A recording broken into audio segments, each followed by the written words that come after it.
বন্ধুসকল, আজি এই ভিডিঅ' মাধ্যমেৰে মহিলাসকলৰ বগাচাপ বেমাৰৰ ঔষধ দিয়া গৈছে। বহুতো প্ৰমাণী আৰু ঘৰতে বিচাৰি পাব পৰা বনৌষধ দিয়া গৈছে। মোৰ এই ভিডিঅ'টো চাই যদি আপুনি ঔষধ ব্যৱহাৰ কৰে, আপুনি আৰোগ্য লাভ কৰিব যে মোৰ সম্পূৰ্ণৰূপে গেৰেণ্টি দিয়া হৈছে। মাত্ৰ ঔষধ ব্যৱহাৰ কৰা পিছৰ পৰাই অখাদ্য খাদ্য খোৱাৰ পৰা বাচি থাকিব লাগিব।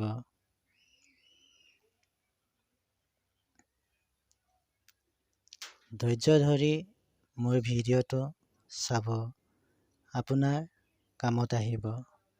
আপোনাৰ যদি এই ৰোগ আছে, ইয়াত দিয়া ঔষধ ব্যৱহাৰ কৰি আপুনি আৰোগ্য লাভ কৰিব। ভিডিঅ'টো শেষলৈকে চাই থাকিব। সকলোতে পাব পৰা নানা ধৰণৰ দৰকাৰী বনৌষধ ব্যৱহাৰ কৰি সুফল লাভ কৰিব পৰা সহজ বনৌষধ আগবঢ়োৱা হৈছে। এই ঔষধ ব্যৱহাৰ কৰি আপুনি উপকাৰ সাধন কৰিলে ই মোৰ বাবে সৌভাগ্যৰ হ'ব। বন্ধুসকল, প্ৰথমে আমি জানি লওঁ এই বেমাৰ হোৱা কাৰণসমূহ। কি কাৰণত এই বেমাৰটো আমাৰ দেহত হয়? জৰায়ুত কোনো প্ৰকাৰৰ ঘাঁ হ'লে, অতিৰিক্ত সংগম কৰিলে, ঋতু দুৰ্বলতা কাৰণেও এই বেমাৰটো হয়। এই বেমাৰৰ লক্ষণ এনেকুৱা দেখা যায়: জৰায়ুৰ পৰা সময়ে সময়ে গাখীৰৰ দৰে বগা এবিধ পদাৰ্থ বাহিৰ হৈ থাকে আৰু ৰোগী দুৰ্বল হৈ পৰে।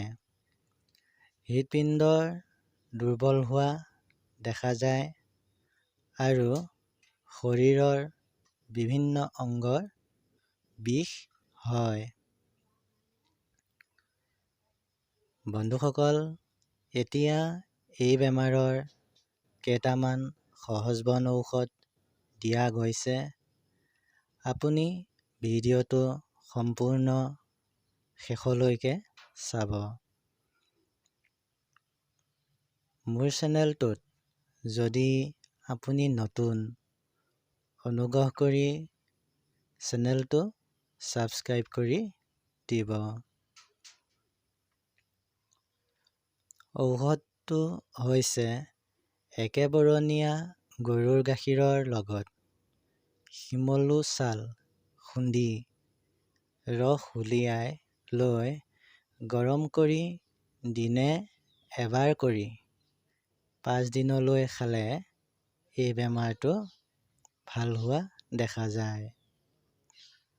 সৎমূলৰ আলু 50 গ্ৰাম এগিলাচ গাখীৰত উতলাই, পাছত এচামুচ মৌজোল মিহলাই দিনে দুবাৰকৈ 30 দিনলৈ খালে এই বেমাৰটো ভাল হয়। আমলখি আৰু বেতৰ গাজ খুন্দি ৰস উলিয়াই লগত মৌজোল মিহলাই খালে এই বেমাৰ ভাল হয়। কৰবী ফুল সৰিয়হ তেলত ভাজি যোনি মালিচ কৰিব লাগে। ছালকুঁৱৰী আৰু শাউলতা পাতৰ বিজল গাখীৰৰ লগত মিহলাই খালে উপকাৰ পোৱা যায়। বন্ধুসকল, সহজতে হজম কৰিব পৰা খাদ্য খাব লাগে। তেল, ঘিউ, মিঠাই, চেনি, চাহ, মাংস, কণী, উৰহি, বেঙেনা, কচু এনে খাদ্য খাব নালাগে। সাৱধানতা ৰাখিব, বিড়ি, চিগাৰেট, জ্বলা পোৰা বস্তু নাখাব। বন্ধুসকল, ভিডিঅ'টো ভাল লাগিলে লাইক আৰু ছাবস্ক্ৰাইব কৰি দিব। অনলাইন হেল্প পিকে।